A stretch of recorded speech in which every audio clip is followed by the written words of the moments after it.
Hello and welcome to another Arsecast Extra, as always, with James from Gunnerblog. James, good morning to you. Morning, Andrew. How you doing? I'm good. I just want to get something out in the open. Okay. Because, listen, we've talked a lot about transfers this summer, and I said, and have been of the opinion, I'm not as hot on Rodrigo as some people. Sure. But I take it back. I am now Team Rodrigo. What's changed, Andrew? Olivia Rodrigo. Brilliant. There you go. I watched Glastonbury this weekend. Does she want to come to Arsenal? I think so. It cost a pretty penny. She sure would. She performs at that level, though, consistently. Wow. We're winning it all. I actually had the other stage on at that time of night. I had Prodigy on the other side. Oh, yeah. My goodness. Whether it's one thing to be watching that in a field in the dark, but it's quite surreal and strange to be watching it sort of sober from your sofa. Sure. I understand. But, it's hard not to be, what's the word? Moved is not quite the right word. But, I was struck over the weekend of watching Glastonbury, just how much people just want to listen to music and have a good time. Yeah. And that is probably one of, if not the best thing in the entire world. And I include football in that. Just having a good time and listening to music. The sheer uncomplicated joy of that is, it did strike me this weekend because, it's not something everybody gets to do, unfortunately. No, it was great. I was very... Obviously, I was there last year for the first time. I was a bit jealous to not be there this year, but I made the most of my comfy vantage point at home. I like seeing the Future Islands guy again. Oh yeah, he's so good, isn't he? Like he's got this kind of weird, evil Marlon Brando vibe to him, and then he's singing the songs, and then every so often he does this like deep, scary voice. And it's like, wah! I love it, but I'm slightly frightened at the same time. Yeah, slight sort of supervillain vibe. Listen, it was great. Arsenal fans, Ezra Collective, their set was great. Boy, they were so good, weren't they? That was sort of where I came to that conclusion about everybody just sort of existing together and dancing around and having a good time. They were absolutely brilliant, I have to say. And I know that Femi is a big Arsenal fan as well. So yeah, that was just amazing. So yeah, they were brilliant. That's something worth watching. Prodigy were great. I had my in-laws round for a barbecue and ended up watching the majority of Rod Stewart. It's a very different flavour. Sorry to hear that. Yeah, but you do what you must. I mean, I think that's the cool thing about Glastonbury, that you get a little bit of everything. Yeah. But also, I would say too hot for me this year. Oh yeah, too hot. I think I would have melted in one of those fields. You wouldn't want to have been in a sort of hastily assembled nylon tent, no? Not ideally, no. No. If I go back, I want the full influencer experience. You want like a 5-star TP. Consider this me reaching out. Do you know what I mean? To Glastonbury people, yeah. Yeah, Glastonbury people, associated brands, Vodafone, whoever you are. I'm ready for the full influencer experience. Yeah. Okay. Well, I'm sure somebody listening will make that happen for you. Right. I'm sort of happy to watch it from a distance. You know what I mean? I love the vibe. I love the energy. I love the music. But I don't want to be in a field with all those people. Fair. Without access to a clean toilet, I think, is basically my biggest fear. It is a hell of a sacrifice. Yeah, I had a friend, there was a festival here, I think it's still going, called Electric Picnic, happens down in County Laois. And I went one year and I had a friend whose philosophy was Imodium in, Senecot out. Right. So Imodium Friday, Senecot Monday. And that's how he dealt That's one way to deal with the problem. Yeah. Yeah, I'm sure it is. Not one I would necessarily advise. I'm sure there's probably some... There's got to be some sort of bounce back on that. Yeah, I don't think it's good for your insides. Think of all the drugs you can take on a Glastonbury. That might be one of the ones that worries me the most. Well, yeah, he was definitely... Those weren't the only pills he was taking that weekend, I can tell you for sure. Yeah. But, yeah, anyway, good fun, good vibes. Yeah, great. I mean, lovely stuff. And football, Andrew? Is it on your radar? Did you watch the England under-21s European triumph featuring our very own Ethan Nwaneri? I did not. I'm like, football is away in the distance, which is good. The detox continues. Yeah, it's great. I'm enjoying it. I really am. Like, every so often I'll like sort of as a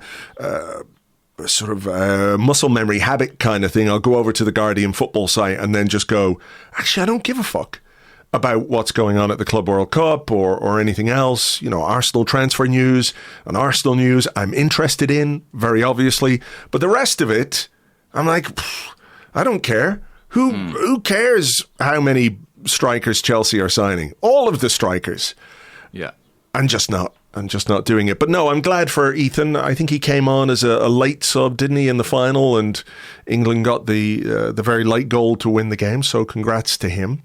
Yeah, he had to do a fair bit of defending, actually, in his time on the pitch. But apparently 3.7 million people watched that on Channel 4. Right. So I guess some people are missing the football, I would suggest. I guess so. But, yeah, that happened. The Club World Cup continues to happen. I don't know anything about anything to do with that tournament. I really don't. I have got no clue who's played, who's won a game, who's lost a game.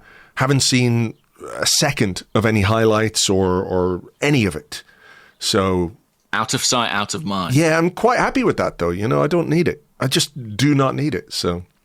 Yeah, I haven't watched any games. I know that Chelsea are still in it. I know that Man City are still in it. Well, I hope they go all the way to the final and then play each other, and it's a game of incredible brutality. Yeah. Which sees both of their squads decimated before the start of the new season. I think the weather enough is going to be pretty brutal. I think I saw Chelsea's game was delayed by like 90 minutes due to storms. Oh, really? So, yeah, there's all kinds of difficulties, but I'm sure the financial rewards give their owners some comfort. Yeah, Chelsea have bought another striker, as you mentioned, João Pedro. What's that? 50 million quid. Thoughts on that as a deal? I mean, he's a good player, isn't he? But... yeah. He's all right. He's all right. I know we were linked with him, weren't we? Yeah, I think they had a chat about him, but I don't know how I'd feel about 50 million quid. I'm not sure. We had a question about him, actually. W Campo 33 on the Discord says, "Morning, guys. When I heard that João Pedro had joined Chelsea, I thought it made complete sense in terms of his character and that club's character. Same for Cunha and Man United. On the other hand, Zubamendi and Norgaard seem right up Arteta's and Arsenal's alley. How big a factor is character, the fit of character in recruitment? It seems to me that at the elite level, there's not a huge skill difference between Martinelli, Gordon, Williams, Rodrigo, etc. And the real scouting is psychological. I'd love your thoughts." I thought that was quite interesting, about that point. There are certain players you look at and you think, nah, there's no way. There's no way Arteta would go anywhere near him. Like, for example, I saw over the weekend that Jahan Duran is leaving whatever club he's in at our old Saudi friend Arabia. From the January transfer window. Yeah. So Jahan is leaving, and he was pretty good for Aston Villa. And people He's enraged at the typo in his first name. It's a bit like, well, we'll get to Mosquera now in a minute. Oh, yeah. But people say, well, why are Arsenal going for Jahan Duran? And it was like, I think he's a bit of a character, shall we put it that way? And maybe not the kind of character that Mikel Arteta would like/appreciate. So that is an interesting thing to consider, isn't it? When you look at the signings we have made, there's a bit of like with Norgaard, maybe Norgaard not so much, but certainly with Zubamendi, a bit of like the head boy prefect kind of thing going on there. Do you know what I mean? I think that's true for Norgaard as well, to be honest with you. I mean, he's a bit dirty though, you know. I remember a couple of nasty tackles. Oh, sure, but I think in terms of his relationship with the manager, he was incredibly close with Thomas Frank at Brentford and was sort of his lieutenant, as it were. Eyes and ears in the dressing room kind of guy. Yeah, kind of thing. A bit of a sort of teacher's pet, Odegaard figure. So, yeah, I think the chemistry with the manager obviously is of paramount importance. I suppose one thing that is interesting in this context is the links to Rodrigo, because while I'm always a bit dubious or sort of, shall we say, I always try to engage critical thinking over the way players are discussed in the Spanish media, especially, you know, when you consider some of the more sort of endemic cultural issues within Spanish society, you know, especially when it's a black player under discussion. I think you have to look at it extra closely. But the reports around his attitude, his training, aren't always glowing. Yeah, you know? There was a piece in The Athletic, wasn't there? Yeah, it's curious, isn't it? Yeah, there was a piece in The Athletic that I read, and there was a suggestion. It's a sort of read between the lines suggestion about his willingness to turn up for a particular game or something like that. Which, you know, can happen for all kinds of reasons. It might not necessarily be bad character, but there might be something else going on. So you have to respect that aspect of it as well. True. But I did read that and think, you know, if Carlo Ancelotti, for example, is making slightly pointed remarks about a player, and he's usually pretty, you know, straight down the middle, then I did wonder about him and Arteta a little bit. Yes, it's an interesting one, that. I mean, maybe it's unfair. You know what I'm saying? Sure. Like maybe Rodrigo's not happy or not in a good place and therefore not giving his best self. Like, all these things might be a factor. I do think Arsenal do their due diligence here. I mean, I know of players this summer that they've called up international teammates of them or people who've worked with them at previous clubs in order to gain a better understanding of what they're like on a day-to-day basis. You know, that's probably not in itself massively surprising. I think you'd expect a club to behave in that way. But, yeah, I wonder if in those conversations about João Pedro were some of the references they got a factor. Certainly our interest never really developed into anywhere particularly serious, and now, like all attackers, he's gone to Chelsea. Like all attackers. Ooh, sorry, I'm dropping my phone here. Until we unburden them of some of their unwanted players. Yeah, of course. Yeah. And the cycle continues. Way to depress people on a Monday morning, James. Sorry. Well, they needn't be depressed. I mean, there's been plenty of activity since we last spoke. We mentioned Norgaard, that, you know, went from 0 to 60 rather quickly. It did, didn't it? Yeah. What do you make of it? I mean, I spoke a little bit to Lewis about this on Friday's pod, but obviously we're here on a Monday, and it might well happen this week. Who knows? Yeah, so. But it is something that obviously has developed quickly, and I guess, you know, there are other elements involved in this as well. The departure of Thomas Partey, I guess, is what precipitated this move. Yeah, I mean, listen, I think there was a pretty good case to let Partey's contract elapse. You know, when you look at his age, his performances over the last 5 years, some of the injury problems he's had, and the salary. You know, and this would be for a player who probably wouldn't be a first choice next season with Zubimendi coming in. So, you know, I'm not shedding any tears over that. And I think this is probably a relatively sensible solution. You know, a guy with loads of Premier League experience, regarded as a real dressing room leader, you know, was captain at Brentford. That's something I think Arsenal have lost in Jorginho. Oh my God, Jorginho. Sorry, we're talking about depressing people on a Monday morning. But I think Yeah, it's not exciting. It's not one to get. No. I can't imagine the Armoury is going to be inundated with fans queuing up for their Norgaard shirt. Apart from our Danish chums. Well, for them, it's great, I guess. Yeah. And listen, for him, what a move at this stage in his career. To go from Brentford to Arsenal. He gets to stay in London, which I think was a big priority for him. He's got a young family.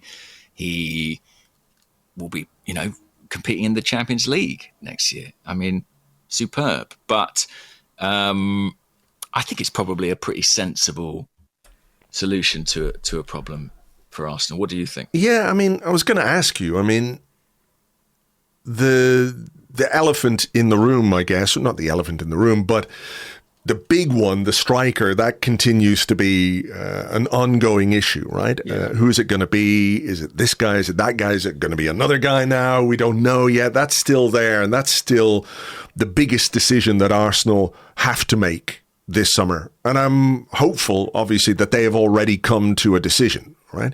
That they know who they want and they're going to get that done as soon as possible. But the other stuff that we've done this summer feels pretty uncomplicated. Do you think that's like the plan? Not to get bogged down in like, okay, if Partey's leaving, we need to get something done quickly. We've already got Zubimendi snapped up. We don't need to be spending all summer chasing a backup goalkeeper. We appear to have that deal done as well. So there's a sort of a low fuss philosophy to this summer. There is. I mean, I suppose slightly boring answer, but I think it's kind of case by case. I mean, Zubimendi obviously had the release clause and, Arsenal have sort of worked their way around that. Kepa, that's a release clause. That makes those deals quite expedient to do. I think in Norgaard's case, you've got a club like Brentford who, I don't know if they had like a gentleman's agreement with him because he only signed a new contract in March. But they're a pretty data-driven, savvy club, and I suspect they looked at whether it's 12 million or 15 million, depending on who you believe, as a fee for Norgaard, and thought, this is probably our last chance to make money on this player and replace him for a fee. And they probably made quite a cold, unemotional decision about that. So, it's an interesting one. I mean, to-do lists are being sort of ticked off, but equally, probably the signing, or maybe the two signings, if you consider a wide attacker, that Arsenal fans are most anticipating, most excited about, remain outstanding. And if I'm totally honest, I don't quite know how to feel about that. Like, if Arsenal had signed a big marquee number 9 and done all this other business, you'd be like, well, that seems great. Yeah. That seems really, really good. But I just think as long as that is outstanding, there's going to be that little niggle there and that bit of uncertainty. And I think that's sort of fair enough, really. Yeah, for sure. For sure. That is the one that everyone is focused on, and for very understandable reasons. And, even then, I think, did we talk about it last week being slightly underwhelming as and when it does happen? Because we've heard so much about Sesko and so much about Gyökeres. When it's done, it'll be just like, fuck. Thank goodness. He made a decision. You put the money down, you've got the player, and now we can sort of think about how it all works and how it comes together. I mean, this morning, there's links to Hugo oh, God, I'm not going to do this. Ekitike. It's difficult when you haven't pronounced that before. He's at Eintracht Frankfurt. He is a player who is, I guess, in the same sort of ballpark as Sesko, isn't he? Sort of young, got 20-odd goals last season, and probably available to a club like Arsenal. So is that a name that you're expecting to hear a bit more of, or do you think we're just going to pivot back to those two? I don't know right now, to be honest with you. It's a name I've heard in passing in the last few months, but certainly not as consistently or strongly as the ones that you've heard the most, Gyökeres, Sesko, and I'd say even Ollie Watkins as well, and Alexander Isak, of course. I love that.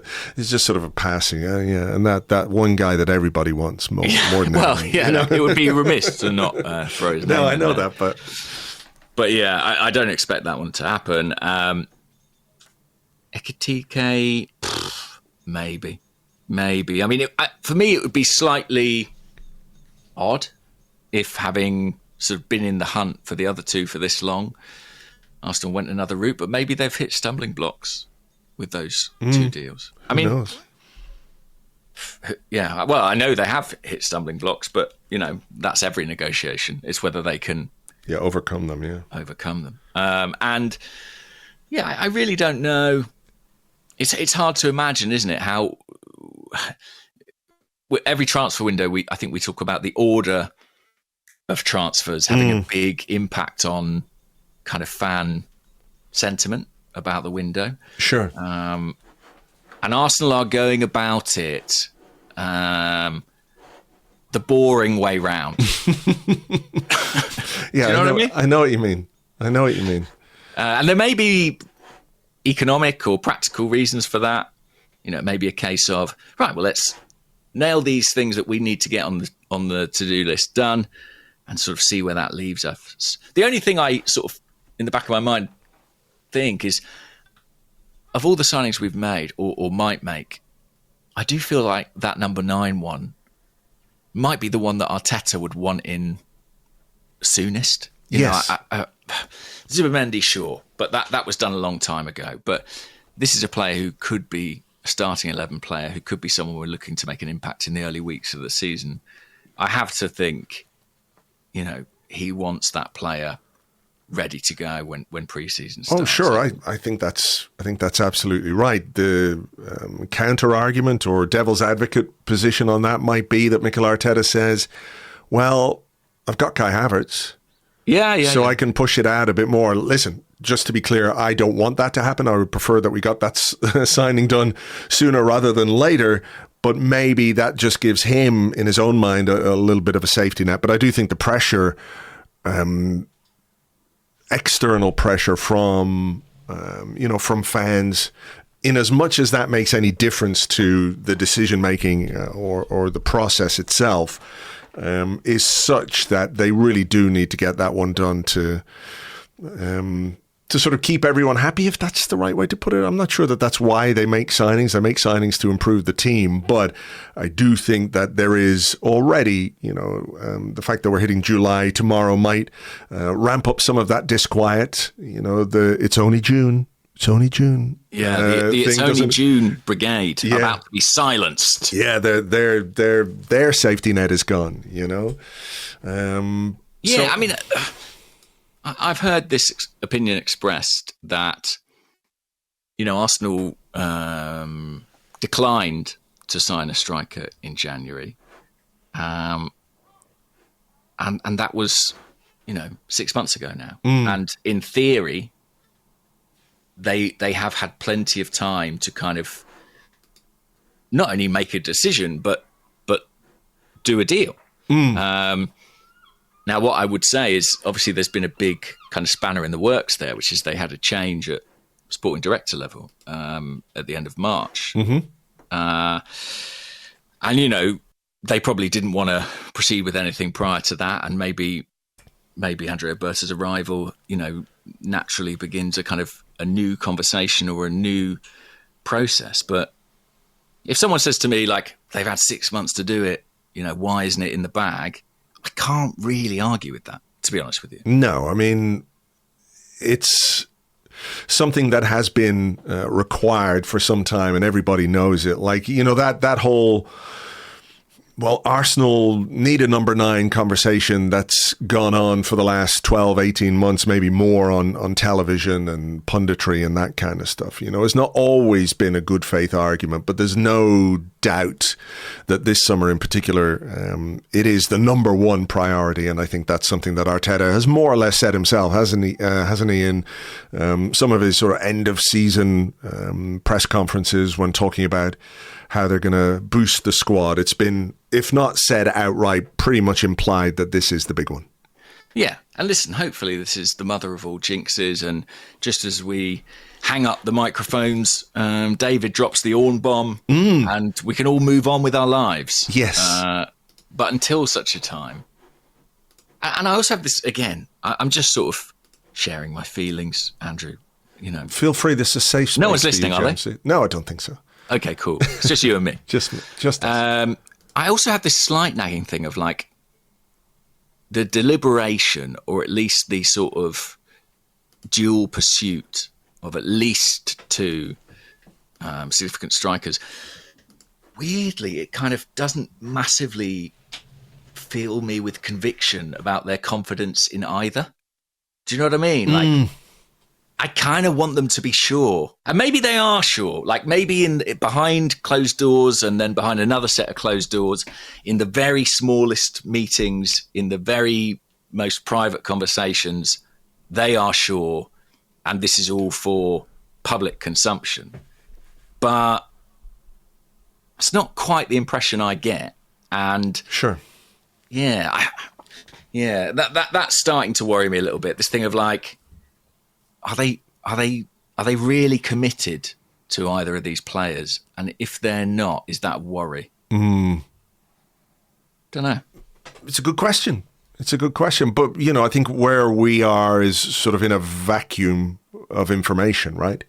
Yeah. Because, look, yourself, David, there are lots of good reporters out there with good sources who get good information. And on this one, and you can correct me if I'm wrong, it feels like Arsenal are playing their cards extremely close to their chest.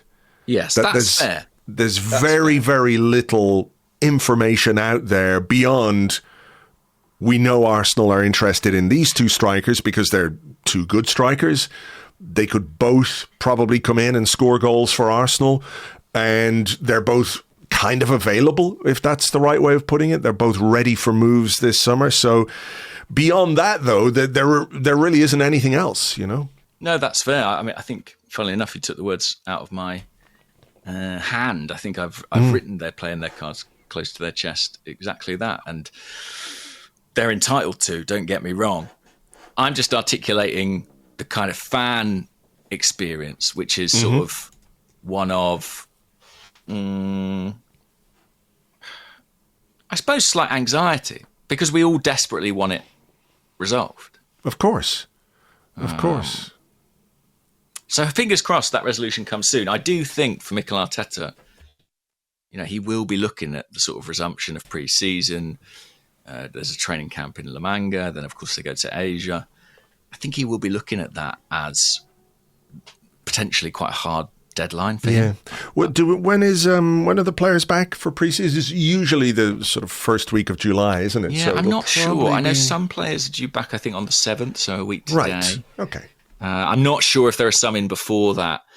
The committed ones will be the committed ones, or the ones who didn't play international football, depending on how you choose to perceive it. Sure.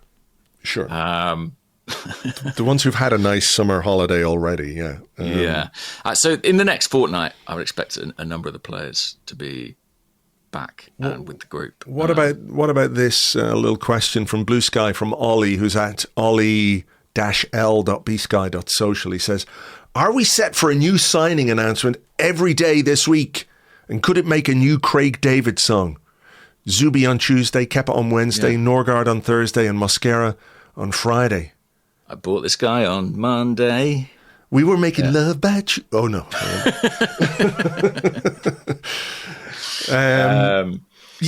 But I was an admirer of this guy on Monday. Took him for a drink on Tuesday. You don't want to know what happened on Friday. Holy shit.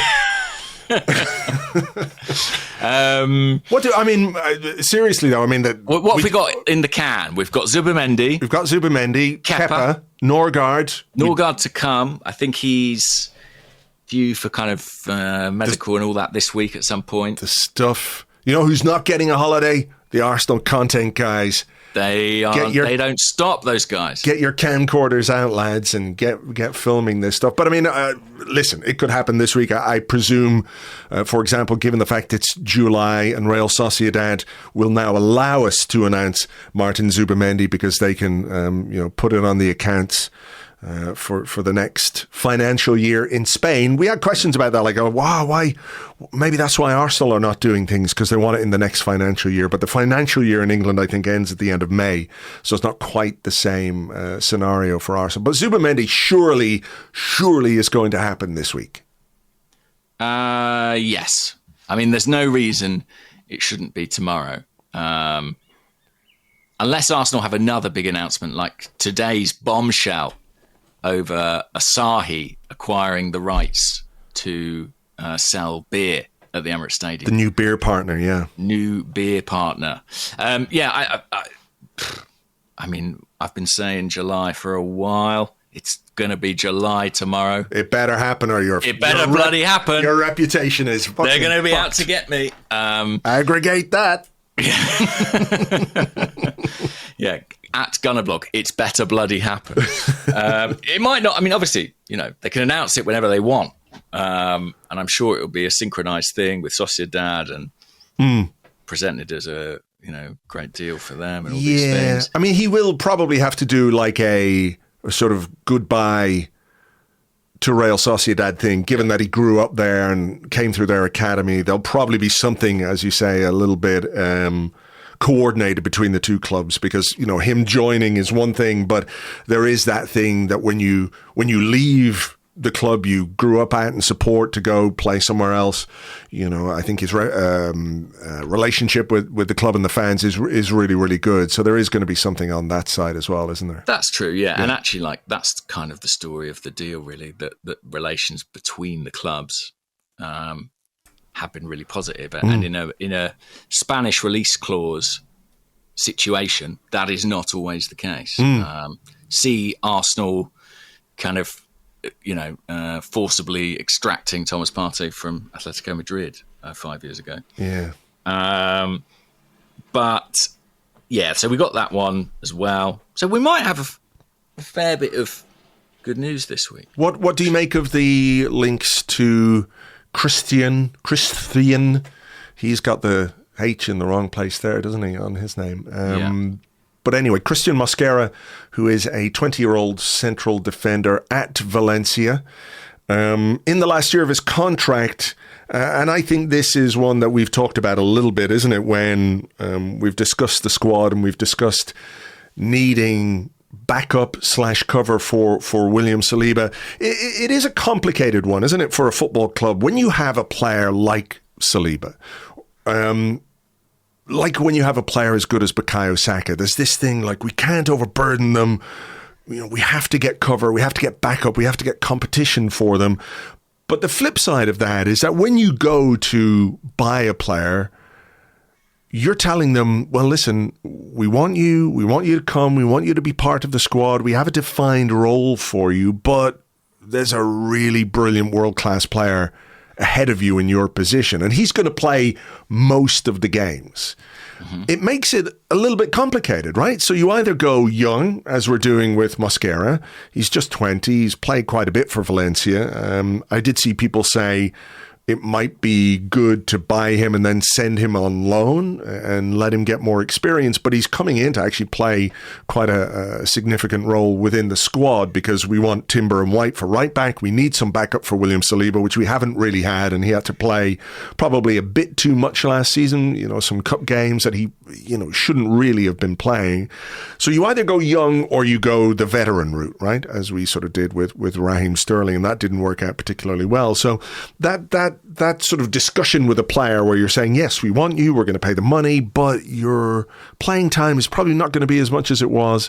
It's an interesting one to consider. I guess if you're a young player, you probably back yourself to come in and compete and to learn, and he's going to come in and learn from great defenders around him. It'll be very positive for his development, but as a sort of conversation to have with a player, with the agent, etc., it's not always easy.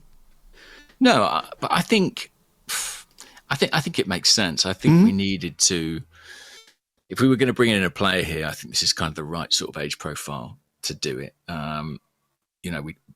We looked obviously at Vitor Reis, the Brazilian who went to Man City in January. So this is a kind of similar caliber of signing, a guy who's got a lot of raw ability, but probably needs time, needs development before he's at the top level. And so it might suit him that he's not thrown straight in at the deep end, playing week in, week out in the Premier League. I think in this position, a player of this age profile makes sense. When you've got two such established central defenders, it suits Mosquera in some respects that he might not be Premier League ready. From the moment he touches down in England, there's going to be time needed to improve, to adapt. And so maybe his expectation will be to have that kind of gradual introduction and not necessarily play every game. I think the contractual situation as well is something that Arsenal might feel they can exploit. A year left on his deal. He's had a decent under 21 euros to Spain. That would have kicked the price up substantially, but there's only so much bargaining power the club have because of the contract situation. So I quite like this deal. I think as a big club, you need to be taking punts on young players. We joke about Chelsea and what they do or are able to do in the market. And a good deal of it is funded by selling off their women's team or a hotel or whatever it might be. But also player trading is a huge, huge, huge part of that. And I mean, trading in and trading out, the revenue they generate from player sales is massive compared to us. And I think... Well, it's a volume issue as well, though. If you keep fucking just buying loads of them, you got to sell loads of them too. That's true. But I think, and I'm not saying we're buying Mosquera to sell him. No. I just think that we need to make investments in players who are going to retain value or even improve substantially in value, as Saliba and Gabriel have done before. Yeah. I mean, they're talking maybe around 20 million euros. Yeah. Arsenal had a bit of 14 million rejected, so they'll probably come to an agreement somewhere around that mark anyway. On top of Zubamendi, on top of Kepa. How much is Norgaard? 12, 14, something like that? 10 plus. 10 plus. Either 10 plus something. 10 plus 2 or 10 plus 5. I think 10 plus 2. Hey, did we predict when we did our spending things, did we predict any spending on a central midfielder? I think we did. Transfer predictions 2025. Yeah, you predicted 20 million, and I predicted 15. Okay, so I was very close. You get a medal then. I didn't, but I said probably no centre back, whereas you had a 40 million outlay on a utility defender. Right, 40. That seems a lot. So you're going to have a lot of money left over for something. Yes, a striker maybe. That'd be nice. So yeah, let's see. I think that one probably will happen, and it encourages me that one of the teams that were looking really closely at him were RBL, Red Bull Leipzig, and they've got a really good track record of signing kind of athletic young centre halves and turning them into defenders of top European pedigree. They've done it, several times over. Konate and Upamecano being two of the most obvious examples. And I think the fact that they were looking at him, they're a really smart club. They have that kind of production line of young defenders. Makes me think, okay, this as a phrase I sometimes use, it feels like something a smart club would do. Sure. That might be one. Yeah, that might be one that gets done. I think it is a good solution. We do need somebody to take some of the burden off William Saliba, particularly, in some of the cup games, the League Cup, maybe some of the Champions League games as well, depending on who you're drawn against and what kind of a schedule you have. I don't think we can ask William Saliba to play as many minutes again next season as we did last season. I think we saw, wasn't it the final game of the season, or was it the Newcastle game?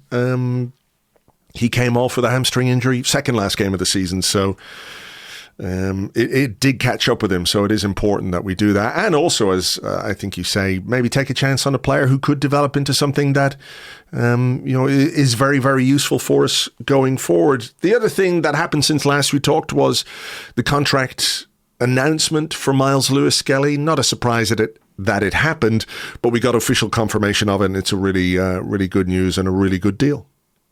Yeah. Great stuff. I mean, and I do think the club did a lovely job sort of with all the hashtag content around it. Yeah, the family video was great, wasn't it? Yeah, really, really nice. And it's a bit of a feel-good moment, isn't it, for everyone, because Myles is so loved at Arsenal, academy player, made good. I'm really, really excited for what he is going to bring next season. It's easy to forget he only broke into the team halfway through the last campaign, and we're going to get a full season of Myles Lewis-Skelly, potentially a Myles Lewis-Skelly World Cup as well to follow after that. So it's a big season in his young life. Yeah, for sure.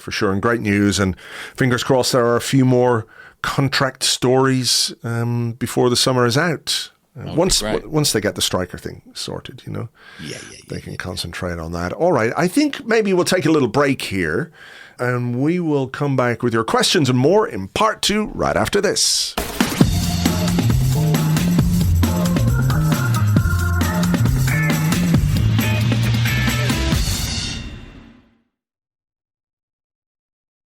Welcome back to the Arsecast Extra. This is part 2 of the show where we answer the questions that you send to us on Blue Sky at gunnerblog.bsky.social and at arseblog.com. Also on the Arseblog Discord chat server, which you get access to if you are an Arseblog member on Patreon. Do you want to go first, or will I go first? Why don't you go first? Why don't I then? Okay. This one comes from Silent Fox 1 on the Discord. And he says, "Goodly morning, gents. As a Yank, what do you make of the halftime interview and sub-interviews? In American sports, the fan gets absolutely nothing from these interviews." That's interesting, because I often think that American athletes are much more open and articulate than your average Premier League footballer. So the fact that they get nothing from them doesn't bode particularly well. I think you're making an assumption there based on 4 viral videos probably fair, actually. Over the last 10 years. The guy, the basketball guy who talks about failure. Is every season a failure if Michael Jordan doesn't win for 6 years? Is he a failure? It's a great video, by the way. I do think that's it's excellent, but I know where you're coming from. You're right. I do. Yeah, I think there is something in that observation. Maybe it's wrong, but I don't know if it's the college education system, the fact that players entering professional sports are often delayed a bit. But I do feel like the limited contacts I've had with American athletes, they've been much more open and less kind of, what's the word? Media trained, because at Premier League level, media training is essentially, number one, don't say anything. The first rule of post-match interviews is don't say anything. I think they see media in the States generally as more of an opportunity than just an obligation, And I think that's a key difference. So all that said, I don't love this. I'm all for access and innovation in broadcasting. But what is it? So it's substitution, halftime interviews with managers. Am I right about saying that? Is that right? Substitutes being interviewed as they come off the pitch, and cameramen allowed onto the pitch, I think, to shoot goal celebrations. I mean that, and dressing room access as well. I think. Listen, maybe it's because of my age or I'm of a generation. I really feel like the dressing room should be sacrosanct, that there is a space for the players to be happy, be sad, be angry, to argue, to whatever, away from the glare of the television cameras, because we don't need it. None of us need to see that. Is it slightly interesting? Yeah, maybe, but I don't think it's fair. I really think it's unfair to put cameras in the dressing rooms, because it immediately makes it an unnatural place, right? When you're aware there's a camera on you at all times. I think even something like the Amazon documentary, where, and I think Mikel Arteta is on record as saying that, that's not an experience that he would like to endure or experience again. I think even then there is a slight understanding or comfort in that, that when the finished product comes out, because they're sort of in bed with the club to an extent, that they're not going to present anything that's going to make anybody look really bad, right? But if there is unfettered access or unedited access to dressing rooms, that's a different thing. So you modify your behavior accordingly, right? And I don't think at the end of a game of 90 minutes or even before a game, cameras should be in there. I don't think they should be on the pitch either. They have zoom lenses. Use your fucking zoom. And the players know where the cameras are. Exactly. It's not like the players aren't celebrating for the cameras as things stand. They look for the cameras. Throwing their little fucking stupid darts like James Maddison. I'm looking now. There's nothing in the article I'm reading about halftime interviews for managers, so I may have misquoted them there. That is something that we have seen a little bit. We've seen a bit of, yeah. Cameras will enter the pitch momentarily for goal celebrations. Do you think players should be allowed 2 foot the cameramen if they do that? Are cameramen fair game? In a VAR era as well, like they're going to be entering a lot of the time for goals that don't ultimately count. Which is quite strange. I hadn't thought of that. Yeah, it says cameras will be present in the dressing room, but it will never be transmitted during managerial talks. But, does that mean you'll still get the guy who's just been sent off getting back in the dressing room looking all sad? Or I don't know. You know what they should do? And I don't just mean Arsenal, is that when the cameras are in the dressing room, they should speak exclusively in the most foul language that they possibly can.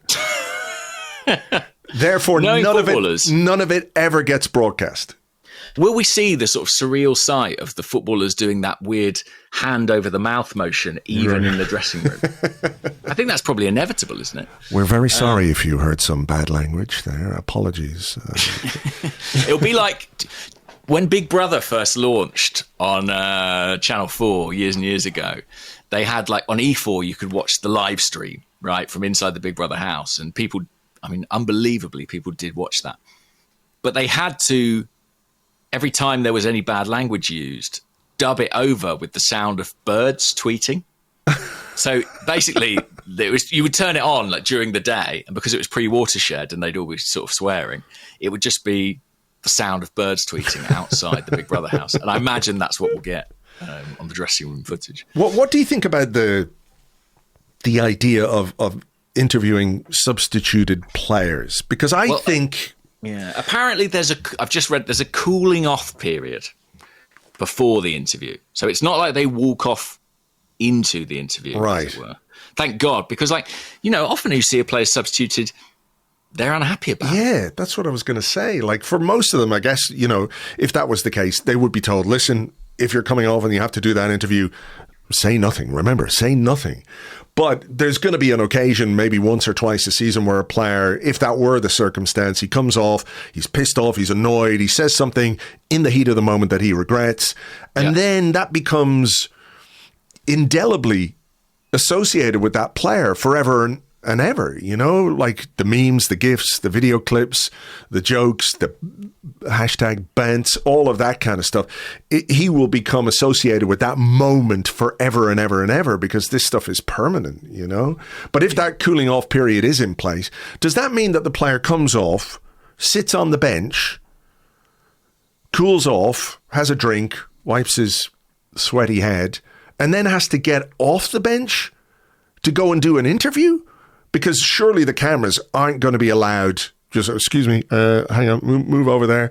The cameraman and the interviewer are not going to be allowed onto the bench itself or into that area to do an interview with a guy who's just sitting down who's been taken off? Like, what's the process for that? It's strange. Yeah, I don't know. And I guess TV companies, they are hoping for those one or two occasions a season where emotion or adrenaline does get the better of a player, and they do say something about the manager or the referee or an opposition player that's really inflammatory. They're not hoping for platitudes, So, listen,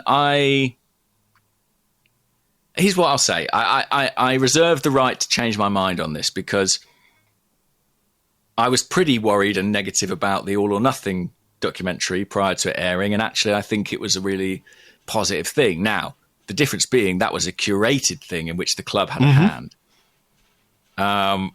It may be that as a fan, I love this development and I think it's brilliant, and we see a sort of humanity to the players and an emotion that we wouldn't otherwise get. What I suspect will happen, and the reason I'm not that enthusiastic about it right now, is that we just get something that's incredibly sort of tepid and an interview that players effectively want to avoid. Yeah, it feels very much to me, I'm sort of on board with you here, it just feels to me like a further dumbing down of the way football is covered, and TV companies or people making decisions at these TV companies kind of want these sound bites, the things that will go viral, the things that will generate clicks and generate outrage. And they sort of think that most football fans are complete idiots. And I don't think that is the case. And it's a shame, really, that there isn't greater thought given to more intelligent covering of the game. But then maybe that's not what most people want. I don't know. I don't really see what we get from it, Well, like I say, I think we'll get a handful of viral moments, basically. And that's probably what makes it worthwhile. For them, but not for... Well, I don't know. If they're not at our expense, we might enjoy them. But inevitably, though. There will be something. Here's a question from Purse89 on Discord. And Purse says, or Percy, I'm not sure how it's pronounced. Do you think the Berta method of negotiating multiple deals at once could actually end up being negative over time? I get the perspective that we need a backup in case the first choice doesn't come off, but we're essentially leading at least one other club and player down the garden path.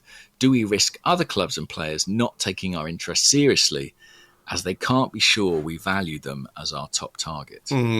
I don't know about that, to be honest. I don't know. I mean, again, we're circling back around to the Sesko Gyökeres thing, and in the absence of any information, we're sort of creating our own. Like, I know that from what you've reported and what has been said, that there is interest in both those players, but to what extent that is applicable to other transfers and other positions. I don't think, for example, that when we were doing a deal for Cristhian Norgaard or Kepa, or indeed for Mosquera, if he's the guy that we want, Berta is going, right, this is the guy we want. I'll just go over there and have a random negotiation with some other club and some other player. I don't think he does it for all of them, No. So maybe it's applicable to this striker one. Maybe it might be something that bites us in the arse with the agent of Victor Gyökeres or Benjamin Sesko at some point in the future. Like if they have other players and Andrea Berta gets involved and he's like, nah, I'm not fucking talking to you after what you did. Yeah, that's possible. But I don't think, generally speaking, it is a scenario that will play out too often, Yeah, I suppose, not to critique the question, but it says, do you think the Berta method of negotiating multiple deals at once, if you want to get into the semantics of it, is he negotiating multiple deals or is he scoping out multiple deals at once? And is that different from how other sporting directors operate? Yeah, good question. I do get the sense that he is a little bit more of a plate spinner than Edu. and he's someone who does seem to kind of, let's say, explore every option. And that's why, a lot of names are being linked with Arsenal this summer, and a lot of them you're like, well, yeah, there is some truth in that. There has been a conversation or a meeting or a discussion about the possibility. But does it ever get to, submitting an actual bid or talking numbers on a salary? I think that's a different thing. Could it come back to bite us? Maybe, like you say. Like, I think, there's a very good chance that Sporting or Leipzig are pretty unhappy with us come the end of the window. There's a chance that certainly an agent or a player is going to be unhappy with us. But I guess that's a risk Arsenal are prepared to take. And they probably feel like they are big enough, that they can take that on. And we don't know as well what Berta's vision is for his next 10 years of his career. We don't know if he wants to be at Arsenal for 20 years, like Arsene Wenger or something, or if he might see this as, I'm going to go into Arsenal and do 3 years. And if I piss a few people off, so be it. Yeah. I don't know. So I don't think it's a huge worry. I think some people are going to be annoyed and there's probably going to be some recriminations, but I can't say I mind too much. No. If Arsenal get the right deal at the end of it, then who cares? Really? Yeah, once we get someone in. Now, please. Anyway, what about this one? Just sort of slightly follow up, given that we're talking about strikers. Yeah. Chris Arsenal on the Discord, he says, with Calvert-Lewin available as a free agent, would you be tempted to bring him in as a backup striker? Once a prolific forward and good in the air, or do you think we should stay well clear based on his injury record over the last couple of years? I think I'd stay well clear. There was a time, if you can believe it, where instead of Gyökeres and Sesko, we were debating Vlahovic, Isak and Calvert-Lewin. Not that long ago, Andrew. No, it's true. I like Calvert-Lewin as a player. I think he's a good player, but the injury record is too problematic for me, to be honest. I think so. I think, what age is he now? 28. I had a look. 28. Yeah. I mean, I think he's an interesting signing for somebody on a free. For sure. I think someone will take a punt on him because a fit and firing Dominic Calvert-Lewin is a really, really good Premier League striker. Feels like a kind of Fulham signing to me. It does actually. Yeah. They're quite opportunistic at times in the market, and this might be the moment. I could see him going in as a backup at a bigger club, a Newcastle or something like that. I could envisage that. But or Everton. Have Everton considered signing him? It'd be good for them. If they can get him on a free, Yeah. Big summer signing. But I don't think Arsenal should look at that. I think I'd rather have, like, as my third choice centre forward, I think at this point in time, I think I'd rather have Mikel Merino than Dominic Calvert-Lewin. Right. Well, you've also got Gabriel Jesus as well. Don't forget, at some point. And we're hoping we'll have Havertz plus another. So I'm not even sure there's really a need for us. No, I'd agree. Assuming we get the 9. Mm-hmm. Hasn't happened yet, by the way. Has it not? No, I had a look. Are you checking? Have you got alerts on for David Ornstein on Twitter? Yeah. Or indeed, Hand of Arsenal. Oh yeah, that man is having a stormer this summer. The Fair ITK play of the summer. Fair play. Did the AFC bell ever go away, or did the bell just transform into a hand? I don't know. No comment. Listen, let's talk about something that's not strikers. Okay. John Larkin. Is he a poet? Philip Larkin. Philip Larkin. Yeah. That's they fuck you up, your mum and dad guy. Must be his brother. Yeah. John Larkin says, "Goodly morning, gents. They fuck you up, Sesko and Gyökeres." No, The Athletic reported Oh, God. Oh, no. Oh, no. Never a good start to a question. The Athletic reported we're prepared to wait to see if Rodrigo becomes available or not. Olivia Rodrigo. That is true. We did report that, but I think we did also say not indefinitely. Anyway, would you rather we took a punt now on, say, an Eze and get him signed and settled in rather than risk? Speech impediment. Rather than run the risk that we wait for Rodrigo all summer and then he decides to remain in Madrid. And this was partly just a way for me to bring up Eberechi Eze because I love him so much. Give me Eze, please. I would over Rodrigo. Yeah. Well, we know your opinions on Rodrigo. I know. Listen, it's just my own personal preference. So you'd love Eze, would you? I'd love Eze, yeah, sure. I find it difficult to see how exactly it would work or how precisely he would fit into the team based on Mikel Arteta's preferences, right? Mm-hmm. And the way he builds his squad. But as a player, how could you not want that kind of skill and excitement, that slightly maverick quality that we've talked about quite a bit, haven't we, over the last couple of years, that maybe that's something that Arsenal could do with? Yeah, give me that. I think he's a great player, I really do, but it would be a very expensive deal. I think, though, given that there is potentially interest in him from elsewhere, do we have a responsibility to him as a human being to save him from going somewhere that he might ultimately regret? Yeah. I mean, he's an Arsenal fan. Yeah. Wow. We can't. It's almost a humanitarian project. That's exactly it. You know, we need to do the right thing here by Eberechi Eze. Hopefully the Arsenal Foundation can chip in to this charitable cause. That's it. That's what we do. Forget the Arsenal Foundation and running a fundraiser for them. Refugee Forget camp. the refugees in their refugee camp. We're raising money to buy Eberechi Eze. We're rescuing him. It's necessary. Seriously, though, no, I would love it. I think he's just such a good player, and I think he would actually bring quite a bit to this squad and this team. But, you know... Any concerns on the age, Andrew? He was 27 yesterday. No. I mean, we bought Mikel Merino last summer. He was 28. True.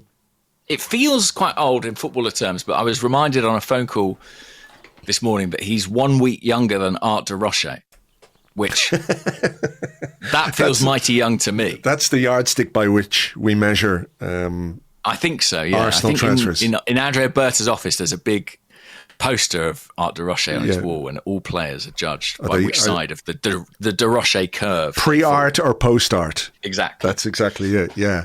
No, I wouldn't worry about that at all. You know, I think we're in a phase, if that's the wanky way of putting it, where we need to win now. Like next season, we need to win things. We need to win something, don't we? So I would be quite happy with that as a signing. And what would he be? Is he a left winger? I don't think he is. I know he can play there, but maybe he gives you a different option out there. Like he's there for England a fair bit. Yeah, he's played there for England, but I think where he does his best work is more interior. I mean, he's a left 8. He could easily play there, play as a false 9 or behind a striker. You could easily see him in there rather. I mean, he ticks two boxes. I mean, he could be, people. I know there are people who want a winger, but they also want a creative midfield player. Yeah, he might be both those things. I mean, could he be an Odegaard alternative as well? I know he tends to play more from the left, and Odegaard's a bit more right leaning, if that's the way you want to put it. But I think he could bring a lot of quality and depth to this Arsenal team. I don't expect it to happen, by the way. I don't know if you've heard anything, but it feels like a long shot. But even just seeing his name mentioned is heartwarming to me. Yeah, I can picture it. I listen. We've just spoken about Andrea Berta spinning plates and what have you. I would be amazed if Eze's not someone that's been discussed because he's a quality player. On a personal hunch level, I don't know that I see it happening. I would love it. Mm-hmm. It doesn't feel very Mikel Arteta to No, me. He doesn't feel very Mikel Arteta to me. No, I know what you mean. Bit too fun, maybe. But like, he'd be having a great time at Glastonbury. That's all I'm saying. Oh, really? No, Eze was. I think Declan Rice was there. I saw a picture. Oh, yeah, he was with some actor guy. Okay. But I can't remember the actor guy's name, though. Well, I don't know. I can't remember. But I saw a picture. But I think, I don't necessarily see him as a fit for Arteta and for this system. But that's exactly why I want him, if that makes sense. Yeah. I also would love it. Yeah. I think tactically, Rodrigo maybe makes more sense. Olivia Rodrigo, yes. But Eze, I also think, like, we've just spoken about Miles and the contract unveiling and how it means so much because he's, an Arsenal boy. And while Eze doesn't quite have that degree of history with the club, there is a story there, and he is an Arsenal fan and a Londoner. And, I think it would be great. Did he? I think he was with us at some point in time. A very young age, I think, and then he went on a slightly different trajectory. I think that's right. I should just double check. I think when he was about 8 or something like that. Released by Arsenal as a 13-year-old.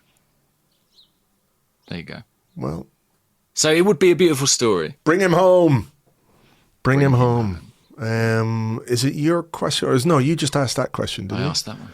I had a question here, and now I can't find it. Okay, it comes from Joe, who's at jhez1991.bsky.social. He says, simultaneously the most trivial and important question of the summer. What squad numbers will the new signings take? Whether it's the ones we know are coming in, Zubamendi, Kepa, Norgaard, and the ones we think will come in, Sesko, Rodrigo. I'm not going to do it again, don't worry. The squad numbers. Yeah, people love a shirt number story. It's one of the strangest things about modern football coverage is just how invested people are in shirt numbers. Did I see a story last week maybe that Zubamendi was going to take 36? I think Charles Watts. That's where it was. Sorry, Charles. Yeah. We learned as well that Miles Lewis-Skelly will keep 49. Quite right. Great number. I'm just having a think now about what numbers are up for grabs. Well, 5 will be up for grabs, obviously, when Thomas Partey leaves. That's true, actually. 10. So I wonder if would that change Zubamendi's plans? Don't know. He wears 4 for Sociedad, doesn't he? He wears 4, okay. So he can't have 4 because Ben White's got that. 10 is up for grabs. 10 is up for grabs. I think if you're the forward signing, be just typical, wouldn't it? For our number 9, the big money number 9 is going to come and wear the number 10. I think that's that is the glamour number that's available. 12. Eze 10. Do you like the sound of that? I like. Oh yeah. Yes, please. 13. What does Kepa want? 13 is available. And 14 because Eddie left. Which 13 is kind of your classic backup goalie number, isn't it? It is a bit. Depends how superstitious the player is, whether or not they take that number, Yeah, I'm trying to think what his number was at. He was 25 at Real Madrid. Is that available? Was it retired in honour of Carl Jenkinson? It appears to be available. So 16? Some players don't like 13. Yeah. So I'd say Kepa 25's got a chance. Okay. He had that at the Bernabeu. 16 is available, I believe. What about Ethan Nwaneri? Norgaard? Ethan Nwaneri's going to take 22 next season, isn't he? Yeah. I think I saw that. Raya's going Norgaard, I'm guessing 16 for Norgaard. Yeah. Because that's available. 5 for the defender coming in? Or is that too generous for us? Could be too generous for a young player. You got to earn your low number, I think, a little bit. Unless you're like a big money signing, you know. Is there anyone who might get 5 who's already on the books? No. Who would change? I don't think so. Like Calafiori's 33, isn't he? That's a nice number for Calafiori, I think. Unless he wants, a proper defender's number. He doesn't strike me as the type, really. No. Like you could make a nice logo out of 33 or something, for your Italian That's leather what they were all thinking. bags. Sure. The MLS 49 brand. Yeah. It's probably already in the works. Yeah. I mean, that's how it goes. So 14 is available. Like if you're a striker coming to Arsenal, whether it's Sesko or Gyökeres or Ekitike. I don't think you want 14. That's what I was going to say. That's a big number to carry at Arsenal, isn't it? I think that's the nice thing about 10 is that like the expectations on that number are a bit different. You know what I mean? So Arteta spoke about that though, didn't he? With Smith Rowe, he said, fair play. He really went for it with that number choice, but there's a heavy burden that comes with being the number 10 at Arsenal. 14's up for grabs, 16's up for grabs, 17 is Zinchenko, could be up for grabs. Yeah. 19, Trossard is 19. 21, that's a decent number. Oh yeah, he could go. So, yeah. I don't know. I'm not sure. There's a few there. But it looks like 36 Zubimendi, yeah. If you were the striker, let's just pretend we exist in a world where you are the guy. Let's hope it doesn't come to that. Whole summer, Andrea Berta says, we got to sign Gunnerblog as the striker. If you were coming, if you were coming in, would you back yourself to follow in the footsteps of Thierry Henry and Eddie Nketiah? Or would you think, that's too big a burden to carry. I've got enough pressure on me as it is. I need to score enough goals to help Arsenal win the league and the Champions League. I don't need everyone going on and on about the number I chose, the number 14, even if, in the grand scheme of things, it's really not that big of a deal, unless, of course, we're talking about William Gallas and the monstrosity of him wearing the number 10 shirt, which is just an abomination, a crime for which somebody must pay still to this day. But apart from that, shirt numbers, in the grand scheme of things, it's not that big a deal. Yeah. It's not that big a deal. One thing I would say is Sesko wears 30, doesn't he, for Leipzig, and has worn that, I think, for the last 5 years. Right. He can't carry the burden of Raheem Sterling. Well, it is available. So, who knows? Maybe he would stick with it. Yeah. I hope not. You know what I mean? Like, I want first team players to be taking lower numbers as a rule, but sure, happy to make an exception for 49. All right, your question. My question. Hail End Harula says, "Goodly morning, gents. It's been all quiet on the Jakub Kiwior front. If he wanted to leave Arsenal, or if Arsenal wanted to sell, do you think we would have heard more noises by now? Is it possible he'll stay another season? I think it'd be great news if he stayed, and a very positive reflection on the club." I did think with the Mosquera news that might just open the door for Jakub Kiwior. I suspect it's quiet around Jakub Kiwior because that's kind of how it goes with Jakub Kiwior. Like, he's not really a big high-profile player, and I don't think he's somebody who does a lot in the media, and he's not on social media. Well, he might be, but, he seems a fairly low-key kind of guy, right? And it's not the sort of deal and transfer deal that is going to spark loads of back pages and that kind of stuff. But I did think with Mosquera that maybe it might suggest that Kiwior could go, because I keep coming back to this, what does he want?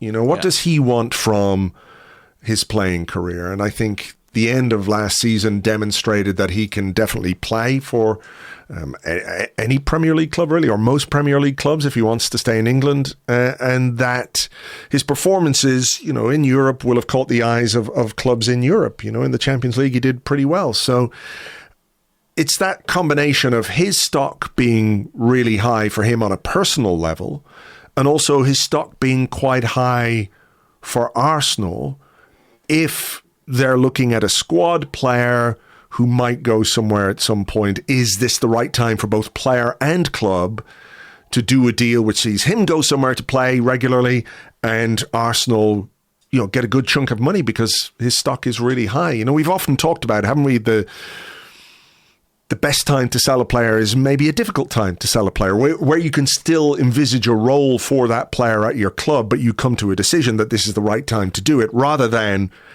in 12 months' time where if Kiwior or if Gabriel, for example, is fit for most of next season, he's going to play most of the games and certainly most of the important games, at which point Kiwior's stock is slightly lower.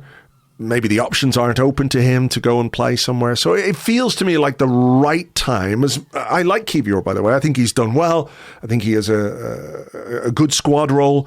But for player and club, is now the right time. And I kind of feel like it is. And if you're bringing in another young defender, that might just suggest that the summer, something will happen this summer. That's my gut feeling on it anyway. Okay. I'm not so... Listen, I really don't know. It has been quiet, but you're right. He's not exactly a marquee name. So sure. Maybe, we're a bit less attentive to it than we might otherwise be. I think it really could go either way. I think I could see him staying and being the first choice backup for Gabriel and playing plenty of games. Or I could see him going and those minutes falling to, Ricardo Calafiori. Or one advantage of Mosquera is genuinely that he can play both sides. He has played both sides as a centre-half. So I'm really not sure. I guess it depends on if a buyer comes forward that he feels is the right step for him at this point in his career. Because he won't want to go just anywhere. Like I think after his performances at the end of last season, he'll have his sights set relatively high. So, he's going to want to go somewhere of decent standing, where he's going to play lots of minutes. Is a club going to come forward who meet Arsenal's asking price? Guess we'll have to wait and see. Yeah, I mean, how old is he now? 25? 25. Yeah. 25. So he's 25. So, he's at a point in his career where, look, not everybody can be a first team player everywhere, right? But I think he's good enough to be first team player somewhere. And I think, you remember what it's like when you play football yourself. You always want to play. That is the thing. You always want to play every game and every minute of every game. And you can accept your role within a squad like Arsenal when there's somebody like Gabriel. It's a big opportunity for him when he signed. He was only 22. It's a big step up from where he came from. But now, you're going to want to play. You're going to want to play. So that's kind of where I think it might go. Yeah. And if I was the sporting director of, any club outside the top 5, maybe in England, and a host of European clubs who was looking for a centre-half, particularly in that sort of narrow pool of left-sided centre-halves, I would have Jakub Kiwior on my list. What about this? We had a couple of questions about Ethan Nwaneri. Yeah. King Thierry on the Discord. Do you think there's any merit to loaning out Nwaneri for a season? If we do all the business we expect, it's hard to see him getting regular minutes in a consistent position. There was another one on Blue Sky from Mudo. .bsky.social. Is there a world where we should consider loaning out Ethan next season? He's extremely talented, but lacks repeated intensity and stamina, which reminds me a bit of Emile Smith-Rowe, which is normal at that age.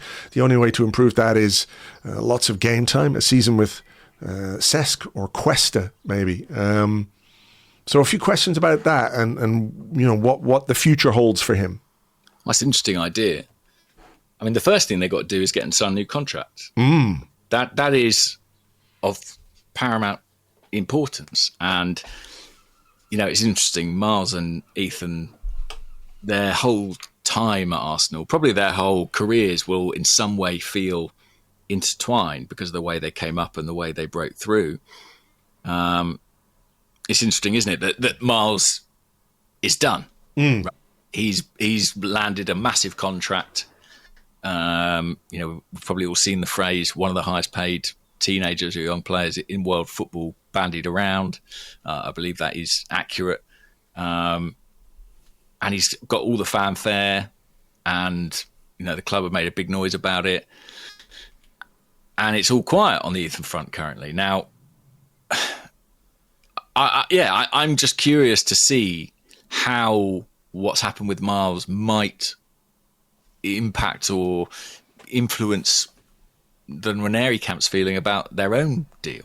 Because the situations are different, right? Miles Lewis-Skelly's at a point where he's become an undisputed sort of first choice player in Mikel Arteta's 11, and Nwaneri is not quite there yet. So that's the first hurdle, and that still has to be overcome. As for the loan, I suppose it wouldn't be a case of loaning out a player because you don't think they're good enough or because you don't think they're ready, but it might be something that you have to consider doing to kind of sate his desire for minutes. Like, if a sticking point in negotiations, say, is like, I'm not getting enough minutes, I didn't play enough in the second half of the season, I need to be playing more. Maybe as a club you could say, okay, well, sign a new deal and we'll put you in the Bundesliga for a year. Yeah.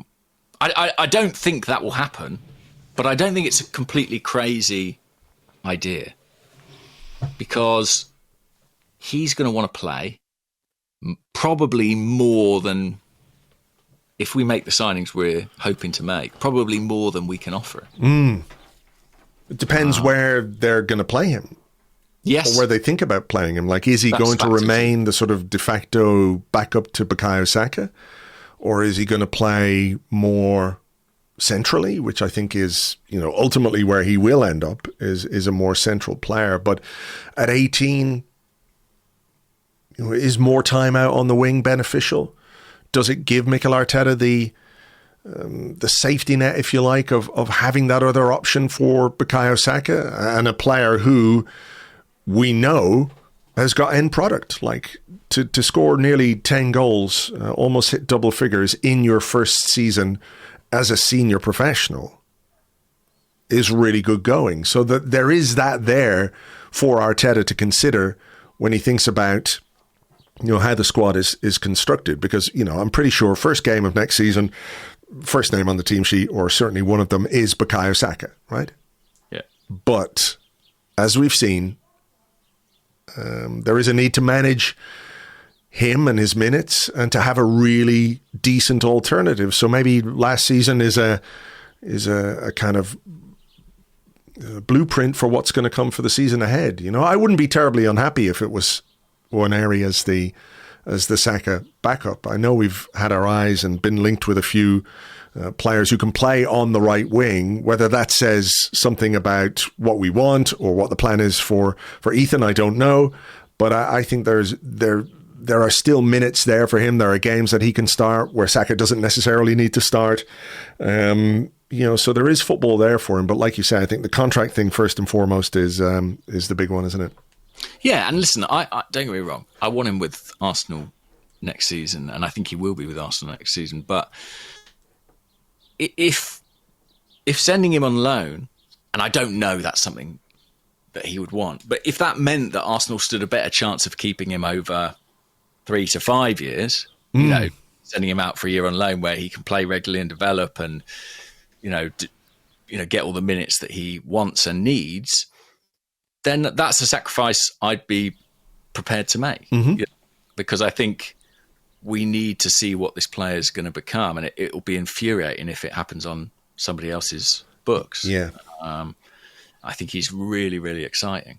And I do wonder as well that Andrea Berta is a guy who comes from football cultures in Spain and Italy where the idea of loaning players out earlier in their development and then bringing them back or even in some cases in Italy, you know, selling them or doing shared economic rights or things like that, and then bringing them back is a little bit more familiar to him.